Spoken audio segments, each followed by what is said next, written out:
വിശുദ്ധ മർക്കോസ് എഴുതിയ സുവിശേഷം അധ്യായം 13 വാക്യങ്ങൾ 9 മുതൽ 13 വരെ. വേദനകളുടെ ആരംഭം. അവർ നിങ്ങളെ ന്യായാധിപ സംഘങ്ങൾക്ക് ഏൽപ്പിച്ചു കൊടുക്കും. സിനഗോഗുകളിൽ വെച്ച് നിങ്ങളെ പ്രഹരിക്കും. ദേശാധിപതികളുടെയും രാജാക്കന്മാരുടെയും മുമ്പാകെ എനിക്ക് സാക്ഷ്യം നൽകാൻ നിങ്ങൾ നിൽക്കും. എന്നാൽ ആദ്യം എല്ലാ ജനതകളോടും സുവിശേഷം പ്രസംഗിക്കപ്പെടേണ്ടിയിരിക്കുന്നു.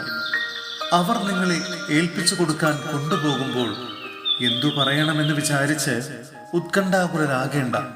ആ സമയത്ത് നിങ്ങൾക്ക് ലഭിക്കുന്നതെന്തോ അത് സംസാരിക്കുവിൻ. നിങ്ങളല്ല, പരിശുദ്ധാത്മാവായിരിക്കും സംസാരിക്കുക. സഹോദരൻ സഹോദരനെയും പിതാവ് പുത്രനെയും മരണത്തിന് ഏൽപ്പിച്ചു കൊടുക്കും. മക്കൾ മാതാപിതാക്കന്മാരെ എതിർക്കുകയും അവരെ വധിക്കുകയും ചെയ്യും. എൻ്റെ നാമത്തെ പ്രതി നിങ്ങളെ എല്ലാവരും ദ്വേഷിക്കും. അവസാനം വരെ സഹിച്ചു നിൽക്കുന്നവൻ രക്ഷ പ്രാപിക്കും. സഹോദരരെ, വിശുദ്ധ പൗലോസ്ലീഹ റോമായിലെ സഭയ്ക്ക് എഴുതിയ ലേഖനം അധ്യായം 14 വാക്യങ്ങൾ 1 മുതൽ 9 വരെ. സഹോദരനെ വിധിക്കരുത്. വിശ്വാസത്തിൽ ഉറപ്പില്ലാത്തവനെ സ്വീകരിക്കുവിൻ. അത് അഭിപ്രായ വ്യത്യാസങ്ങളെക്കുറിച്ച് തർക്കിക്കാനാകരുത്. ഒരുവൻ തനിക്ക് എന്തും ഭക്ഷിക്കാമെന്ന് വിശ്വസിക്കുന്നു. ദുർബലനായ മറ്റൊരുവനാകട്ടെ സസ്യം മാത്രം ഭക്ഷിക്കുന്നു. ഭക്ഷിക്കുന്നവൻ ഭക്ഷിക്കാത്തവനെ നിന്ദിക്കരുത്. ഭക്ഷിക്കാത്തവൻ ഭക്ഷിക്കുന്നവനെ വിധിക്കുകയും അരുത്. എന്തെന്നാൽ ദൈവം അവനെ സ്വീകരിച്ചിരിക്കുന്നു.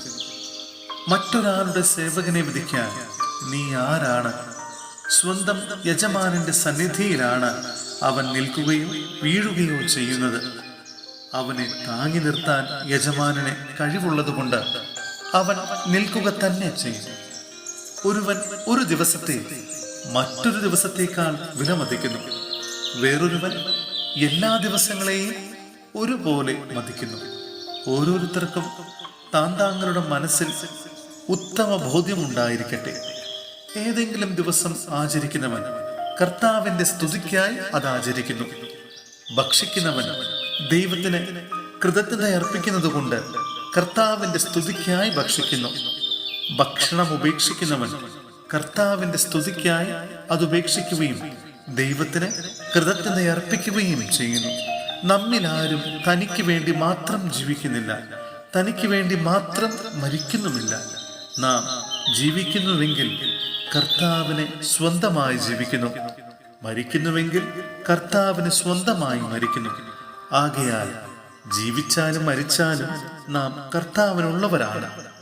എന്തെന്നാൽ മരിച്ചവരുടെയും ജീവിക്കുന്നവരുടെയും കർത്താവായിരിക്കുന്നതിന് വേണ്ടിയാണ് ക്രിസ്തു മരിച്ചതും പുനർജീവിച്ചതും.